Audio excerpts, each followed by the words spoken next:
Coming up on American Black Journal, our Black Church in Detroit series examines the mental health struggles of young African Americans. We'll talk about how the church can partner with mental health professionals to support the well-being of our young people. Plus, we'll hear about the challenges and rewards of caregiving. Stay where you are. American Black Journal starts right now.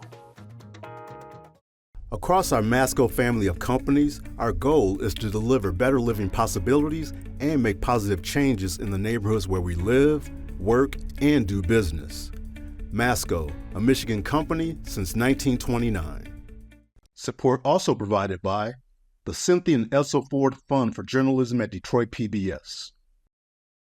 The DTE Foundation is a proud sponsor of Detroit PBS. Through our giving, we are committed to meeting the needs of the communities we serve statewide to help ensure a bright and thriving future for all. Learn more at dtefoundation.com. Also brought to you by Nissan Foundation and viewers like you. Thank you.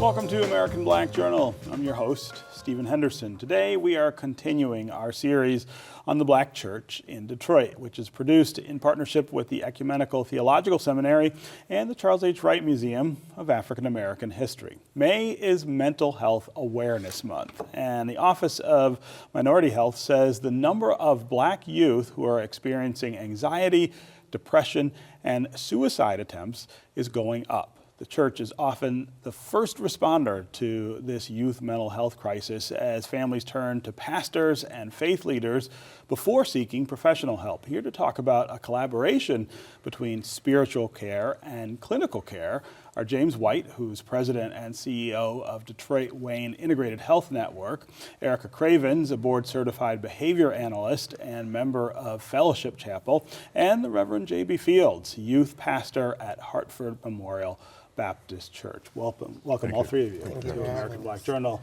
It's going to be hard for me to resist calling you chief. You're not the chief anymore, yes, but you're the chief of Wayne Integrated Health, so that matters. Yes, I can still use that name. I want to talk first about the vision that you have of this crisis, the sight that you have on this crisis at your organization. I think for a lot of people, this is out of sight, right? Yep. It's somewhere else. It's hidden. It's not for you. No, it's not for me at all. It's not for our organization. So our motto is there's no wrong door at D1. If you can reach us, if you can reach out to us, you come to our facility 24 hours a day, 7 days a week, we're going to provide service. But to your point, we're seeing a significant uptick in youth behavioral crisis and a significant uptick in the need for youth services, and we're very focused on it by way of a number of different entry points to DWIN. But the issue is here, and it's real. I'm very happy to be here to really talk about something that needs to be talked about. Yeah, working with churches and the Black Church in particular, that makes a lot of, I think, intuitive sense in a city like Detroit, but talk about why now this makes sense for Wayne Integrated Health and I guess what you hope to enhance about what you can do through the church. Yeah, we've had a presence in the church. We've increased it significantly recently with our faith-based initiative and our programming. We're also looking at implementation of chaplains in our work. And we don't think there's any better place to be than in the church, in the Black church in particular, in a community like Detroit, where there's such a significant presence with the Black church in our community. And this is an area where, as you've indicated, they're the first responder. They're getting these messages. They're getting these asks and these questions that, what do? We have children that are in need of services. We have children now that are exposed to things that 20, 25 years ago we didn't see. You're looking at a computer in all of our pockets called a cell phone, right? Which gives you immediate access to information, and some good, some not so good. And now this AI, the implementation of AI, and unfortunately now people are using it to answer questions from a behavioral health standpoint, which they should not be doing. It's a little dangerous. It's right? a little dangerous, and they're being guided by this unknown entity.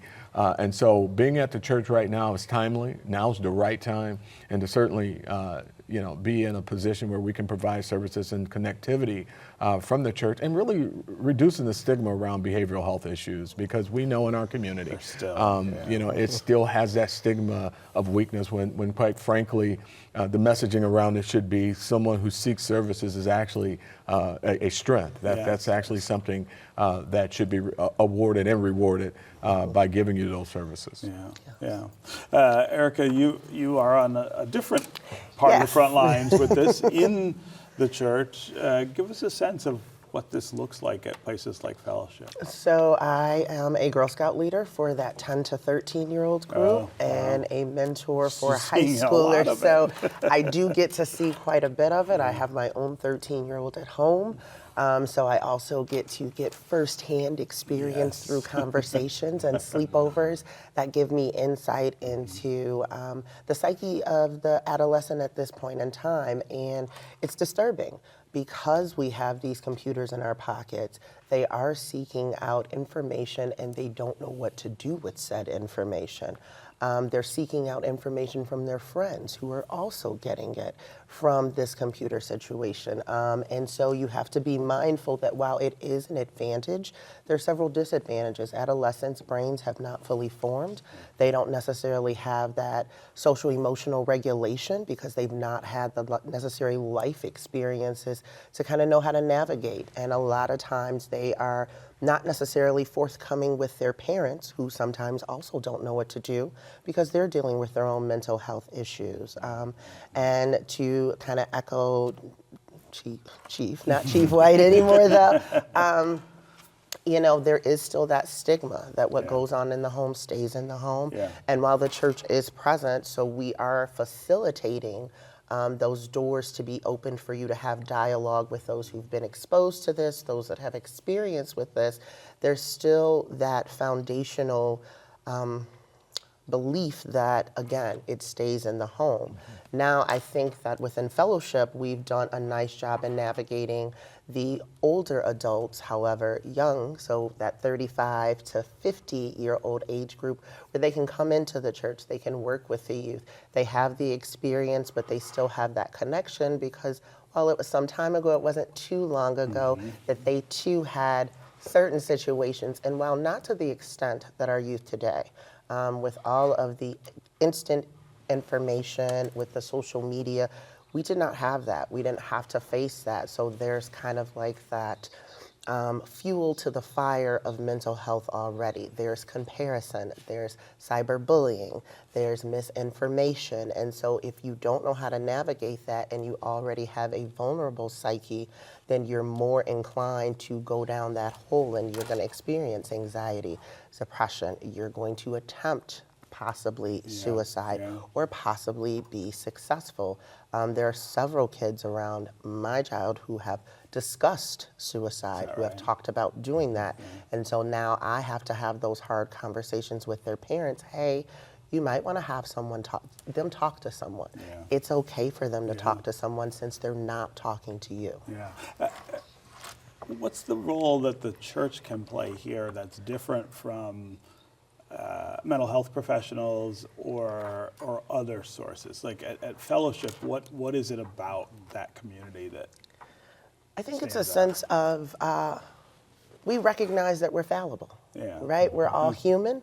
We're all privy to whatever experiences are out there amongst everyone. So we experience anxiety, we experience depression, we experience those senses of loneliness even when you're not alone and you have such a large church group and a faith-based organization. So I think that we definitely put forth that open door policy. We make sure that your youth can see someone such as myself, someone that's in the youth choir, someone that might be a youth minister, but just 2 years ago was just getting out of a divorce or having to navigate that depression type thing. So we make sure that our young people know that they are valued, that they are needed, and they are worthy of helping. Reverend Fields, give us a sense of how this plays out at Hartford, and same question, what is it about that community that makes it a first responder, and what does that response look like, and how is it different from other places? Definitely. I think the first thing is that we all must understand the importance of there being a number of loving adults in any given child's life. So to have a community where when you bring your child, it's more than just, okay, yeah, they're on their way to teen church or to youth church, but no, how are you? How are your grades? Let me get a look at you. Come on and hug my neck. You know, like having that real personal communication and connection definitely makes a difference. Then also there's the opportunity for us to tell our truths. Yes, I am missing my Nana. Yes, she passed away 26 years ago, but I'm still dealing with that grief, so that we can help them to see that, yes, we are healing and we will always be in the process of healing. You know, don't ever pretend like you're already there. Then also just being able to say, hey, I'm in therapy myself. I have 2 therapists. I say it often. Not only do I have a mental health therapist, but I also have a spiritual director. And not being afraid to mention I did have suicidal ideation when I was in high school, but now I'm on the other side. Now I see the difference. And now after whatever amount of training, I can encourage students to check in on other students. To remind them that when you ask about suicidal ideation, you're not putting the thought in their minds. But just to let people know we care about you, we love you, and let's, we mentioned the cell phones before, let's take a step back and let's remind ourselves that we are humans first. Before we're students, before we're workers, before we're clergy, we're people. So let's go back to this time that you're in high school and struggling with some of these feelings. What was it about what was around you at the time that lifted you out of that place? What were some of the things that you would say were touchstones then? I would say, number one, my friends. You know, it is that moment in life where our friends are more important than our family. Than everything. Yes, exactly. Than everything. Breathing sometimes. But being able to have those moments of relaxation, of joy, of adventure, but then also to understand, if I'm going through something, maybe they should not be my very first choice. So I am grateful. I tell everyone that has a second and a half to listen that the very first time that I knew I heard from God was when I was going through a very difficult season and was actually on my way to enact a plan to harm myself. And I heard God say, call your father. And I remember thinking, like, we're not that close. I'm really, right now, I don't care what he has to say. But he knew exactly what to say. Yeah, and I'm just grateful for that opportunity. And whether it's our birth fathers or our adoptive fathers, our adoptive uncles or whomever, it doesn't need to be our youth pastor. It could be such and such unc. Maybe you don't remember their name, but you actually have their telephone number. Maybe it's their wife that's always asking you, hey, how's everything? You know, reach out for whatever. And just remembering we have so many more lifelines than we can ever imagine. Chief, I want to talk a little about your time as chief here in Detroit, chief of police. You did a lot of work then to integrate more mental health awareness and response into that work. I really wonder, in your new role, what you're seeing sort of as different.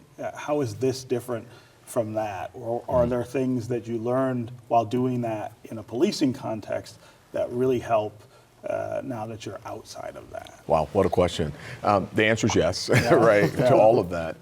But it's very different. The system, the behavioral health system, is what I'm focused on now. You know, I thought I knew the system. I'm a behavioral health therapist, a licensed therapist. And so in the police department, when we were implementing co-response, because we recognize you can't arrest your way out of a behavioral health crisis, right?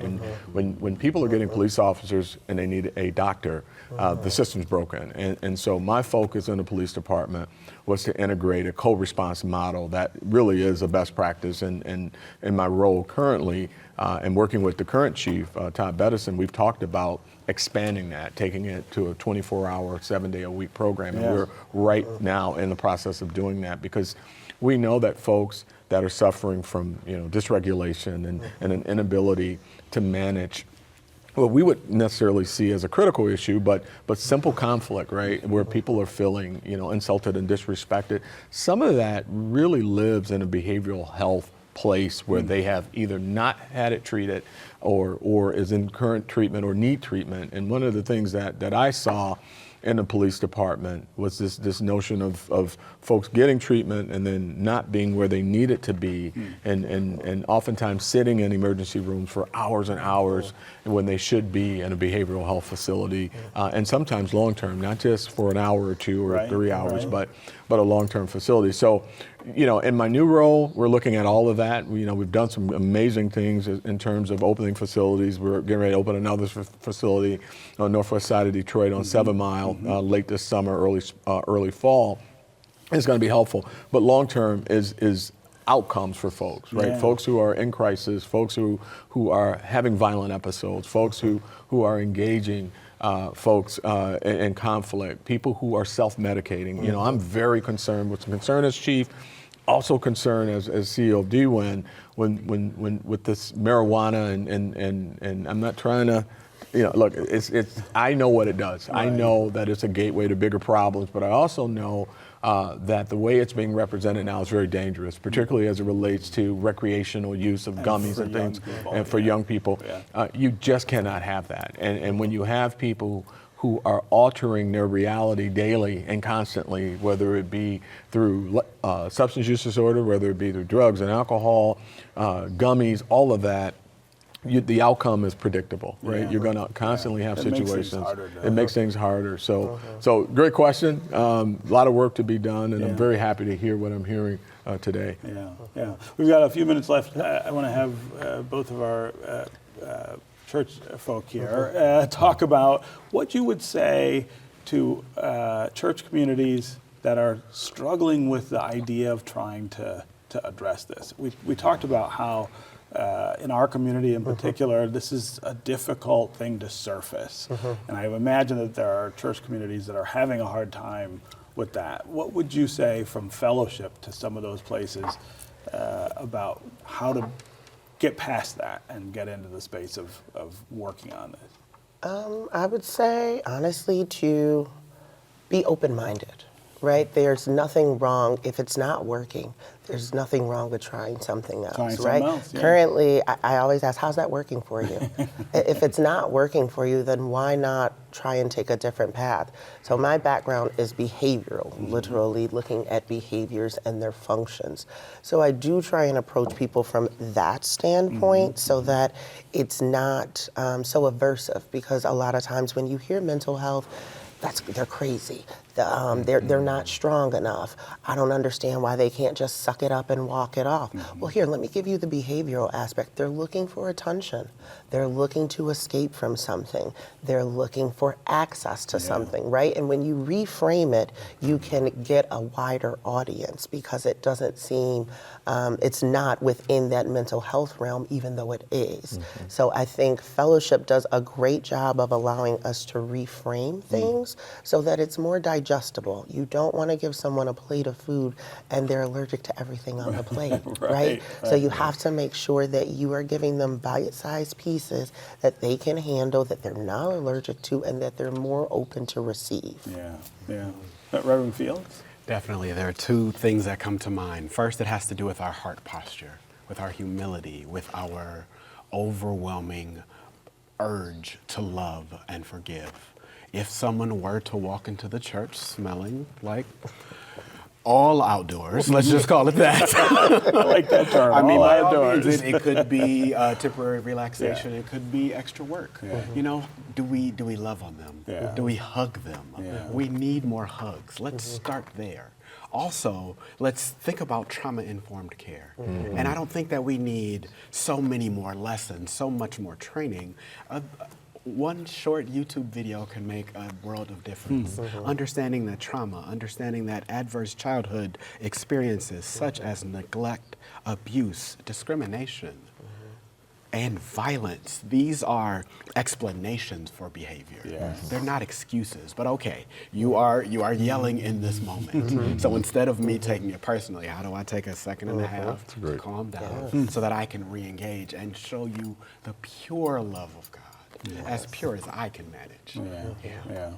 Okay, all three of you, great to have you here and great conversation about this. Thanks for joining us on American Black Journal. Thank you for having us. As part of our ongoing coverage on caregiving, Detroit PBS has produced a series of conversations with local caregivers. We captured their personal stories about the challenges and rewards of caregiving. Here are some of those stories. My first experience was with my mother. My mother was, she passed away, she was 77, and she needed care. And somebody said they wanted her to go to a nursing home. And I said, no, I'll take care of her. And so I did. And then it goes all the way down to my mother, my father, my oldest sister, Pocahontas, my brother, Thomas. And then I had my oldest son, Joseph, was diagnosed with AIDS. So I was his caregiver until he passed away. And then my husband, the best husband in the world, he became ill with lymphoma. And he kept saying, Frank, put me in the nursing home. And I said, no. So for almost 10 years, he stayed right at home.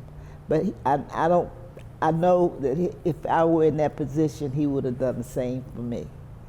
And so it's been a long ride, but a satisfying one.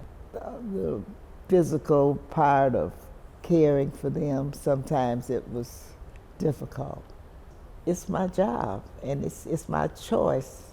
I was chosen to be a caregiver. By God, I guess, because it's like as soon as one person is taken care of, another one needs me, and I'm here. I feel proud that I had a chance to serve the people I love. And my son is taking care of me now, and he's bossy, but I said, wait a minute, I'm still your mama. So it's still a mixed feeling, a mixed experience, but it's all good. When I was finishing graduate school, my mother was trying to take care of my grandmother, who was diagnosed with terminal cancer. So as an only child with a mother who was a professional and probably not having a lot of caregiving skills, because my grandmother used to be the one taking care of everyone, I really wanted to come home and help my family. So just seeing the struggle of my mom trying to balance her career and her work with taking care of my grandmother, and then my grandfather always being the one that was being taken care of, and seeing him struggle and decline, watching his wife decline, that was my first experience. I have a research background, and so I was like, okay, I can come and give back to my community just for a little while. And I was saying that turned into 27 years of being here at St. Patrick's Senior Center. And I think just my caregiving experience made me more empathetic to what caregivers and older adults have to encounter. So here at St. Patrick's, we try to fill in the gap. I'm always looking for money for caregiving resources. I'm asking seniors to volunteer to help. My staff volunteers to help. We try to find other programs that we can provide that may free up some money, or provide supplies, or get them access to other friends, other senior members who may check on their friend, or they go over and do some things for them, or they pick them up, or they take them to the store, or they take them a meal to help out. Sometimes I have to step into a different space from just being executive director, knowing that for many of the older adults that I serve, they don't have anyone.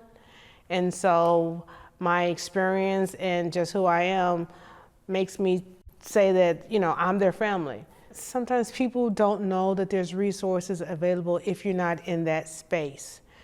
Coming to a community center, having instances where you can, outreach can be conducted and you can be a part of that makes you aware of resources. But when I was a caregiver, I'm a caregiver now actually for my mother, but when I was a caregiver for my grandmother, we didn't know. Advice I would give someone who's having difficulties being a caregiver is that to know that you're not alone. Seek community. You know, there's resources out there. You just have to know where to look, which is hard. So reach out to your local area agency on aging. Reach out to your local senior center because there are resources and we're here to help you. Just as much as I give to the seniors, they give to me, and they've helped me grow, taught me a lot, using their wisdom and experience to make a difference in my life and make me a better person. And you can see more caregiving conversations at DetroitPBS.org. That is going to do it for us this week. You can find out more about our guests at AmericanBlackJournal.org, and you can connect with us anytime on social media. Take care, and we'll see you next time.